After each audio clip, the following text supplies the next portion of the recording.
Welcome to We Are Women, Unapologetically, the podcast that talks about the good, bad, ugly, and awesome. Careers, life transitions, confidence, and everything in between. Because shift happens, but you don't have to do it alone. Hello, my brilliant tribe of beautiful women. I am so thrilled that you are with me today.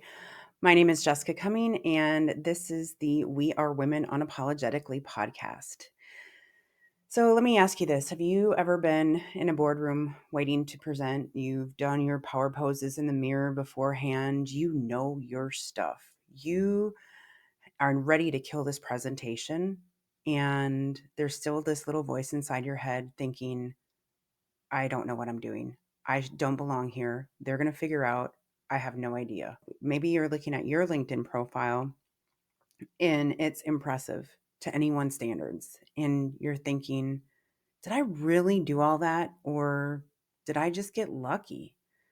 I mean, I was working with other people. Maybe it was their success that made it successful, not necessarily mine. If you've ever thought that you are in the right place today, congratulations. You are in great company with Michelle Obama and Sheryl Sandberg, who have also experienced imposter syndrome. But today we're going to talk about how do we demolish it and build resilience to make sure that that imposter syndrome leaves your head because you've been letting it live there rent free for way too long. So before we get started, I want to share my own little story of imposter syndrome. I was in Canada training for customer care agents. It was a site transition from Edmonton to Ottawa. And there was two different training rooms and there was two trainers in each room. And the training room that I had and all of the people that we had in the room, it was great. We had a really phenomenal time. But the other room, they were having some problems. And I would hear the horror stories at the end of the day. And then all of a sudden, both of the trainers from the other room ended up getting sick. And I was like, I don't want to go into that room. I don't want to be the trainer that has to go in there. I can't do it. I won't know how to train them. I'll fail. Then come to find out, the other trainer that was training with me, she actually had an open HR case with one of the folks in the other room. So she could not go into that room. And guess what? Process of elimination, that left me. So right before I walked into the room, the site lead was there. And she said to me they were going to go grab some ice cream. They were trying to boost morale in the room. It had not been a great environment. And I said, okay. And they left and I opened the door to the room and it was like the heaviness of that room, it just hit you in the face. And the energy was just, it was bad. And I remember walking in and I just started training. I went in with the confidence of being able to do it, even though I was scared crapless. And I felt the energy kind of changing in the room in a good way. So when they came back with the ice cream, we all took a break. And one of the troublemakers in the room came up to me. And I say that because I was told who the troublemakers were by the other trainers. But she came up to me and she thanked me. And I said, "You're welcome." I said, "But for what?" And she said, "You're not talking at us, you're talking to us. And you are treating us like adults. You're not treating us like children. And just thank you. Thank you for doing such a great job training us." And that was an amazing feeling for me. But then it was also funny because the site lead said to me, she's like, "What did you do?" And I said, "What do you mean?" And she said, "The room that we left is not the room that we came back to." They were engaged, they were happy, they were enjoying the training experience. And obviously, I was not an imposter, but I felt like one. And that first trip actually, or that first site transition actually ended up being the first of 3 site transitions that I did for that leader because I had gained and earned her respect and she knew I could go get the job done. She knew that people responded to me well, and it was phenomenal. So I tell you that story because I walked in there not thinking I was a trainer, even though I had had different training roles before.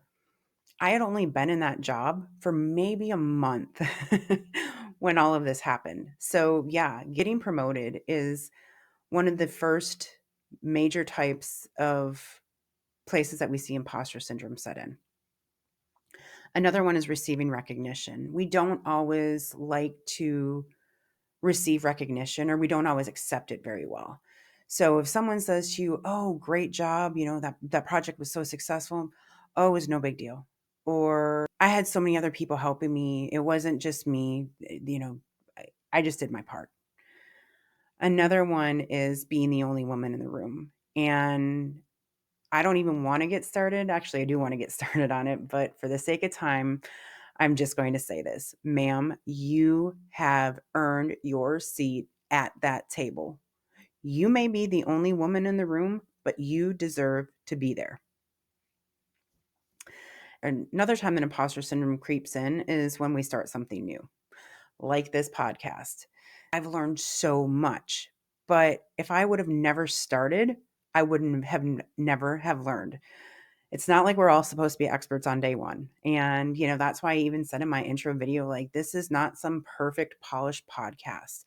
I'm going to make mistakes and I'm going to be raw and real, but that's just because I'm unapologetically me too. So I want to get scientific for a moment because I really found this interesting. When it comes to executive women, 75% of executive women say that they experience imposter syndrome. That's 3 out of 4 women.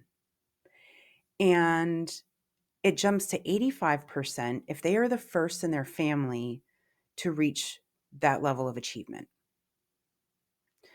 Now, if you're looking at a male dominated industry, such as tech, like I was in, that jumps to 90%. 90% of women experience imposter syndrome in a male dominated industry. Those numbers are staggering, they're shocking. It is time for us to step in to and own who we really are. And so, why does this really matter? It matters because this is not a flaw, it's a systemic response to excellence. And I have what I call the Brilliance Paradox, and I want to share it with you. The first one is called the Pioneer Paradox.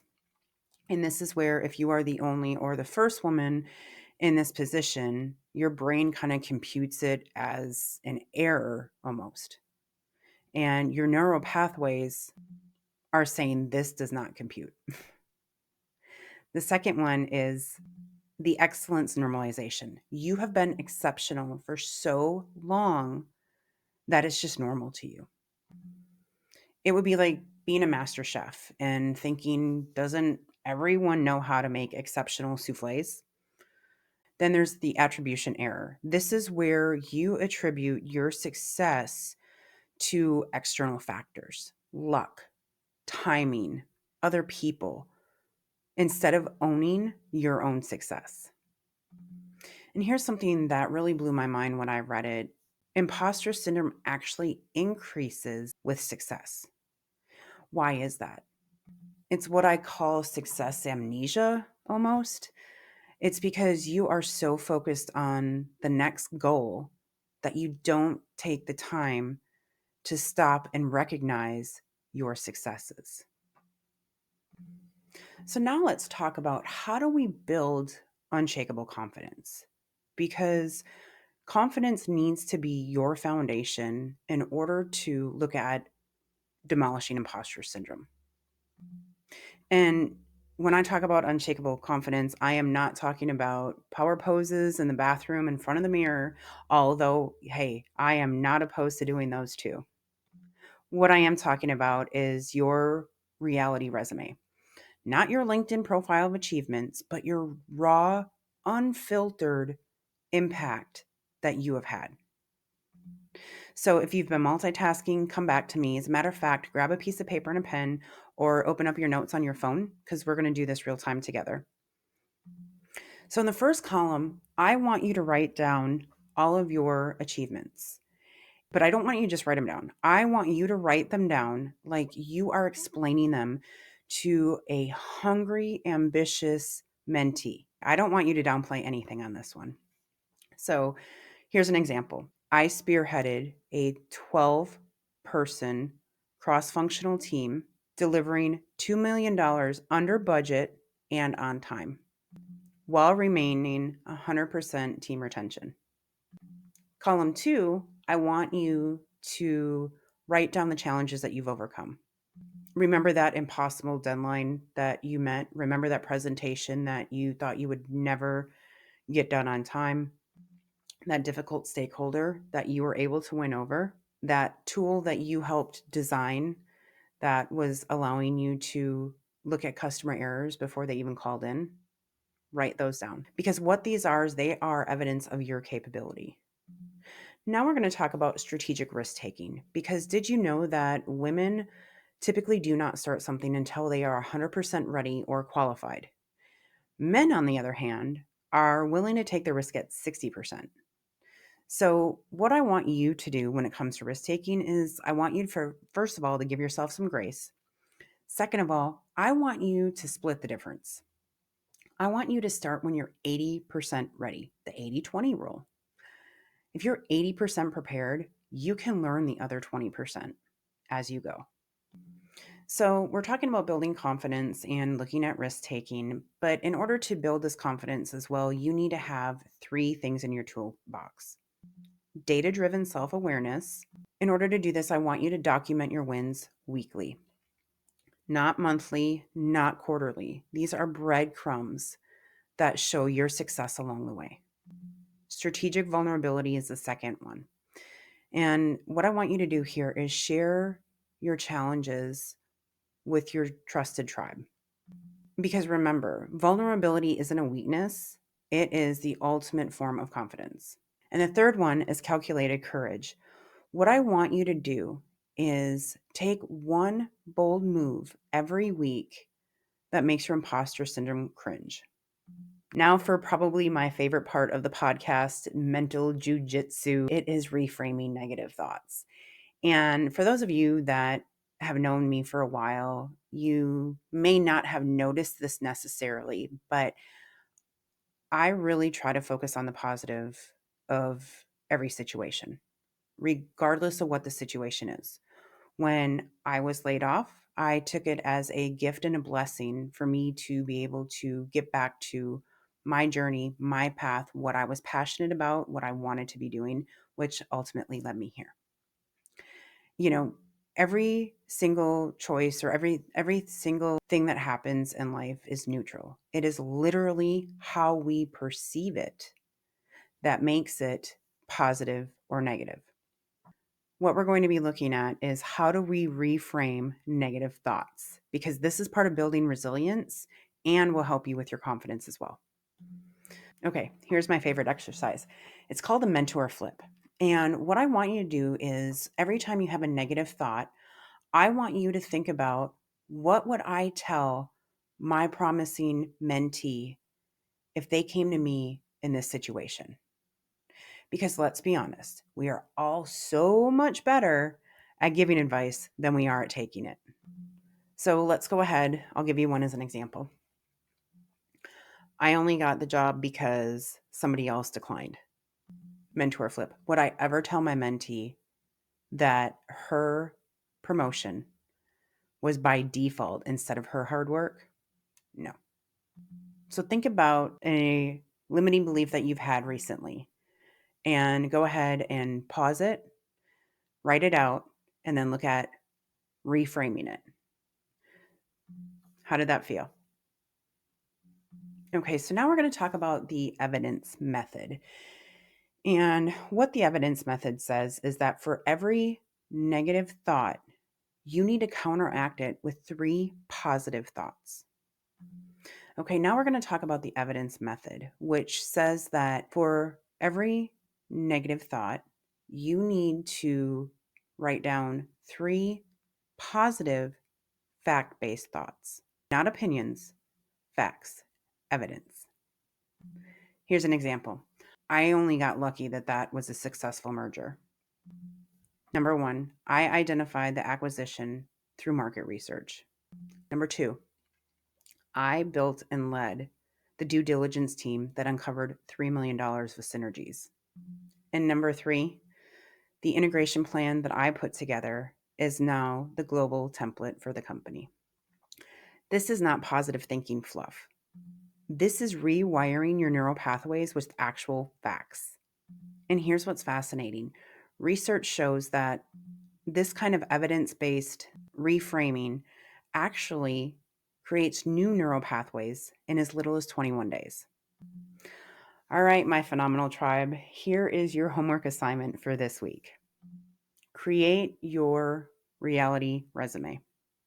Take 30 minutes uninterrupted to document your wins. Describe them in such a way that you would do it for your hungry mentee. And then also document your challenges because you got through them. You turn those challenges into triumphs. Then I want you to also practice the mentor flip. Reframe negative thoughts into such a way of what you would tell your mentee. I want you to do it with your top 3 limiting beliefs. And bonus points if you share them with a trusted colleague or friend. Another thing I want you to do is start your evidence bank.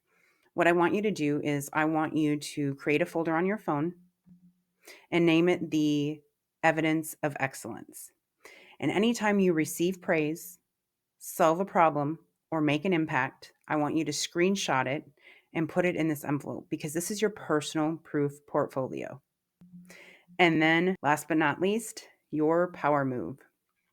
I want you to do one thing this week that makes your imposter syndrome uncomfortable. Maybe it's speaking up in your senior leadership meeting. Maybe it's going to a networking event. Or maybe it's putting in for that job at work that you've been wanting to apply for but wasn't too sure about. And here's your bonus challenge for this week if you choose to accept it. I want you to find one woman in your organization that may be battling imposter syndrome. And I want you to share with her what you learned today. Because when we lift as we climb, we build a force of unstoppable women. Before we wrap up today, I wanted to share a story with you real quick. I gave a talk to the Women in Tech Houston chapter on overcoming imposter syndrome and building resilience. Afterwards, I heard from some phenomenal women about what an impact my presentation had on them. And I share that with you because you never know the impact that you can make in someone else's life. So I'm going to leave you with that as my final thought. But if today resonated with you, please like, share, tag me in it. And until next week, I want you to stay fierce, stay bold, but most importantly, stay unapologetically you.